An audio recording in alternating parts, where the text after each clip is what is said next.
வணக்கம். உலகம் முழுவதும் நடைபெற்ற முக்கிய நிகழ்வுகள் சிலவற்றை முதன்மை செய்திகளாக இப்போது பார்க்கலாம். தொடர்ந்து முதன்மை செய்திகளை பார்க்கலாம். இடைவேளைக்கு பிறகு முதன்மை செய்திகளை தொடர்ந்து பார்க்கலாம். உலகம் முழுவதும் நடைபெற்ற முக்கிய நிகழ்வுகள் சிலவற்றை முதன்மை செய்திகளாக இப்போது பார்க்கலாம். தொடர்ந்து முதன்மை செய்திகளை பார்க்கலாம்.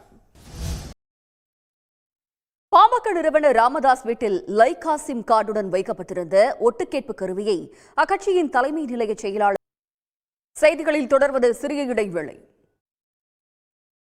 முதலமைச்சர் மு.க.ஸ்டாலின் மருத்துவமனையில் இருந்தபடியே உங்களுடன் ஸ்டாலின் திட்டப்பணிகளின் முன்னேற்றம் குறித்து காணொலியில் ஆய்வு நடத்தினார். அப்போது முகாம்களில் கலந்து கொண்ட பயனாளிகளிடம் கோரிக்கைகளை கேட்டறிந்து கலந்துரையாடினார்.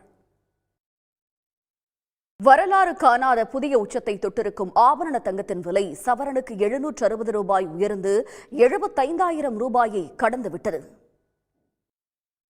தமிழ்நாட்டில் தேசிய ஜனநாயக கூட்டணி வெற்றி பெற்று கூட்டணி அமைச்சரவைதான் அமையும் என்று அமமுக பொதுச் செயலாளர் டிடிவி தினகரன் திட்டவட்டமாக தெரிவித்திருக்கிறார். கூட்டணியில் உள்ள அனைத்து கட்சிகளுக்கும் அதிகாரத்தில் பங்கு என்று அவர் கூறியுள்ளார்.